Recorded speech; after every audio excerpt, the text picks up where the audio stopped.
জয় শ্রীকৃষ্ণ। রাধে রাধে বন্ধুরা, আমি প্রিয়াঙ্কা আর চলে এসেছি আজ আবারও একটা নতুন পুজো ব্লগ নিয়ে।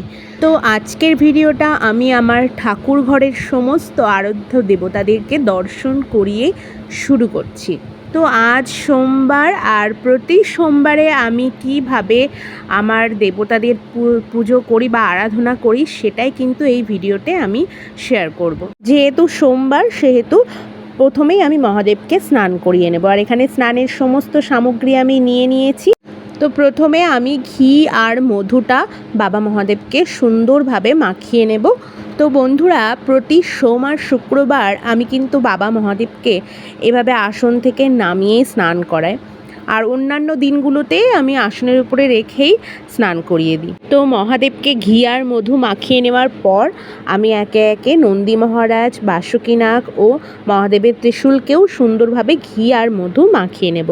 তো বন্ধুরা, যারা আমার ভিডিওগুলো দেখছো, লাইক করছো, কমেন্ট করছো, সেই সমস্ত বন্ধুদেরকে জানাই অসংখ্য ধন্যবাদ। আর যারা নতুন আমার ভিডিও দেখছো তারা অবশ্যই আমার চ্যানেলটাকে সাবস্ক্রাইব করে পাশে থেকো।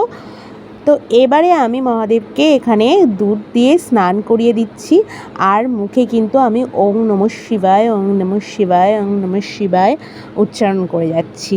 তো দুধ দিয়ে স্নান করিয়ে নেওয়ার পর আমি এবারে এখানে স্নান করানোর জলটা কিন্তু রেডি করে নিচ্ছি। তো নর্মাল ওয়াটারের মধ্যে আমি প্রথমে দিয়ে দিয়েছিলাম একটু গঙ্গা জল, তারপর দিয়ে দিয়েছিলাম একটু রোজ ওয়াটার, আর তারপর দিয়ে দিয়েছিলাম একটু অগুরু। এবার সুন্দরভাবে আমি মহাদেবকে এখানে স্নান করিয়ে নেব। আর বন্ধুরা, তোমরা নিশ্চয়ই ভাবছো যে এখানে বাবা মহাদেবের ত্রিশূল আর বাসুকীনাগ এত ছোট কেন।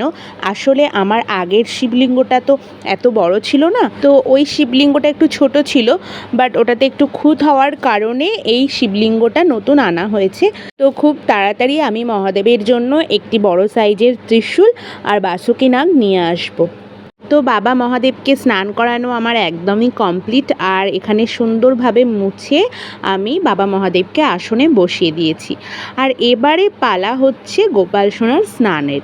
তো আমি এখানে একটা পাত্রে একটু ফুল নিয়ে নিয়েছি আর দিয়ে দিচ্ছি তুলসী পাতা। এবারে গোপাল সোনাকে সুন্দরভাবে আমি কিন্তু স্নান করিয়ে দেব। তো গোপাল সোনাকে কিন্তু আমি এবারে স্নানের জন্য বসিয়ে দিয়েছি, আর গোপাল সোনাকে আমি এখন ঘি আর মধু মাখিয়ে দেব ভালোভাবে। আর বন্ধুরা, ঘি আর মধু মাখালে, বিশেষ করে মধু মাখালে গোপাল সোনা কিন্তু চকচকে উজ্জ্বল হয়। তো আমি মাঝে মধ্যেই চেষ্টা করি একটু ঘি আর মধু মাখিয়ে দেওয়ার।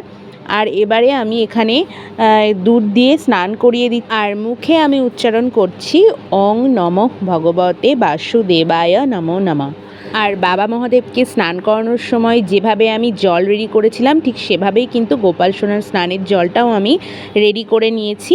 তো স্নান পর্ব কমপ্লিট হয়ে গেছে, আর এবারে আমি এখানে গোপাল সোনাকে সুন্দরভাবে গা হাত পা মুছিয়ে দেব, আর ড্রেস পরিয়ে রেডি করে বসিয়ে দেব আসনে। তো বন্ধুরা, ভালোভাবে গোপাল সোনার গা হাত পা কিন্তু মুছে দিতে হবে, যাতে একটু জল না লেগে থাকে। আর এবারে আমি গোপাল সোনাকে এই জামাটা পরাবো। তো দেখো আমার গোপাল সোনাকে জামা পরিয়ে কত সুন্দর লাগছে। আর গোপাল সোনাকে কিন্তু আমি এখানে একটু পারফিউমও মাখিয়ে দিয়েছি। আর শুধু একটা কাজই বাকি আছে, সেটা হচ্ছে দর্পণ দর্শন। হ্যাঁ বন্ধুরা, গোপাল সোনাকে স্নান করিয়ে সাজিয়ে গুছিয়ে কিন্তু অবশ্যই দর্পণ দর্শন করাবে।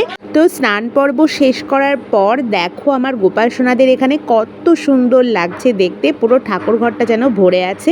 আর এবারে আমি এখানে একটু চন্দন গুলে নেব, বাবা মহাদেবকে তিলক পরিয়ে দেব, সাথে আমার অন্যান্য দেবতাদেরও একটু চন্দনের ছোঁয়া দিয়ে দেব। আর বন্ধুরা, এটা হচ্ছে অষ্টগন্ধা চন্দন। পুজোর সামগ্রী পাওয়া যায় যে সমস্ত দোকানে, সেখানে গেলেই কিন্তু এই চন্দন পাওয়া যাবে। তো এরপর আমি এখানে ফুলগুলো নিয়ে নিয়েছি, আর ফুলের মধ্যে একটু গঙ্গা জল ছিটিয়ে নিলাম। বাবা মহাদেবকে পৈতেটাও পরিয়ে দিলাম, একটা ফুলের মালা গেঁথেছিলাম সেটাও পরিয়ে দিলাম। বন্ধুরা, পুষ্প নিবেদন করার পরই কিন্তু আমি ভিডিওটা এখানে শেয়ার করছি, তার কারণ পুরো ফুল দিয়ে সাজানোটা দেখাতে গেলে প্রচুর বড় হয়ে যেত। তো দেখো আমার মাকেও এখানে কত সুন্দর লাগছে। তবে হ্যাঁ, এখনও একটু বাকি ছিল, এই যে এবারে সম্পন্ন হলো। প্রতিদিন আমি একটা করে লাল জবা মায়ের পায়ে অর্পণ করি। তো দেখো এখানে পুরো কমপ্লিট সাজানোটা।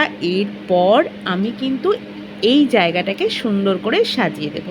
তো বন্ধুরা জানো তো, সারাদিনের সংসারের কাজকর্ম সেরে যখন আমি এই আমার ঠাকুর ঘরে এসে পুজোতে বসি, একটা অন্য রকম ভালো লাগা কিন্তু কাজ করে। মন শান্ত হয়, স্থির হয়, ভেতর থেকে একটা অন্য রকম ভালো লাগা কিন্তু অনুভূত হয়। তো আমি খুব রিসেন্টলি আমার গোপাল সোনাকে এনেছি, মানে এবারের জন্মাষ্টমীতে আমি গোপাল সোনাকে এনেছি। আমি এনেছি বলতে উনি এসেছেন আর কি। তো অনেক দিন থেকেই নেওয়ার ইচ্ছা ছিল। বিয়ের পর পর অনেকবার বলেছি যে গোপাল সোনাকে নিয়ে আসবো, গোপাল নেব। তো আমার মা, তারপর আমার শাশুড়ি মা বা আমার বয়োজ্যেষ্ঠ যারা আছেন তারা সকলে বলতেন যে পারবি তো, বয়সটা তো কম, এই বয়সে গোপাল সেবা করতে পারবি তো। তো তখন ভাবতাম যে সত্যি হয়তো খুব কষ্ট হয়ে যাবে বা খুব কষ্টের হবে, কিন্তু সত্যি বলছি আমার একটুও কষ্ট হয় না, বরং এই কাজগুলো করতে আমার খুব ভালো লাগে, ভেতর থেকে একটা অন্যরকম শান্তি অনুভূত হয়। তো এখানে আমি মা সরস্বতীকেও সাজিয়ে দিয়েছি ফুল দিয়ে, আর এখানে জগন্নাথ দেবদের কাছে আমি এখানে তুলসী পাতা অর্পণ করছি, আর ফুল দিয়ে কিন্তু আমার সাজানোও কমপ্লিট। আর এবারে কিন্তু আমার গোপাল সোনাদেরকেও ফুল দিয়ে আমি সাজিয়ে দিয়েছি। দেখো কত সুন্দর লাগছে দেখতে, এত মিষ্টি মিষ্টি মুখগুলো দেখলে মনটা একদম পুরো ভরে যায়। তো এবারে আমি প্রদীপ আর ধূপ ধরিয়ে নেব, আর আরতিটাও আমি খুব সুন্দর করে নেব। তবে আরতিটা কিন্তু আমি ছোট করে দেখিয়েছি, পুরো আরতিটা দেখাতে গেলে ভিডিওটা প্রচণ্ড বড় হয়ে যেত।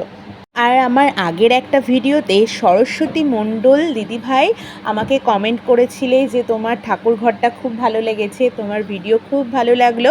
তো দিদিভাই অসংখ্য ধন্যবাদ তোমাকে, এভাবেই আমার পাশে থেকো। তোমরা এভাবেই আমাকে সাপোর্ট করছো বলেই কিন্তু আমি কষ্ট হলেও তোমাদের জন্য ভিডিও বানাচ্ছি। অনেক অনেক থ্যাংক ইউ।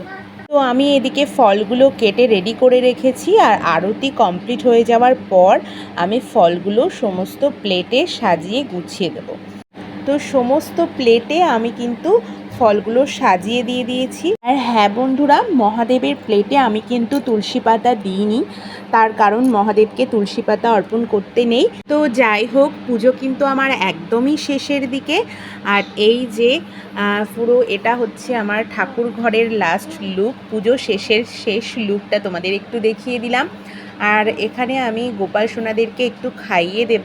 গোপাল সোনাকে সবসময় আমি নিজের হাতেই খাইয়ে দিই, আর খাওয়ানোর সময় অবশ্যই আমি একটু ঘণ্টার ধ্বনি করে থাকি বন্ধুরা। আর এই যে পুজো সম্পন্ন করে আমি এখানে বাবা মহাদেব ও গোপাল সোনাকে স্নান করানোর জলটা আমি গাছের গোড়ায় ঢেলে দিচ্ছি, যেটা প্রতিদিনই করি। তো ভিডিওটা যদি একটু ভালো লেগে থাকে তাহলে অবশ্যই পাশে থেকো, লাইক কমেন্ট করো, নতুন হলে অবশ্যই চ্যানেলটা সাবস্ক্রাইব করে আমার পাশে থেকো। তো আজকের জন্য ভিডিওটা এটুকুই থাকছে, দেখা হচ্ছে তোমাদের সাথে আবার নেক্সট কোনো ভিডিওতে। তো আজকের মতো টাটা।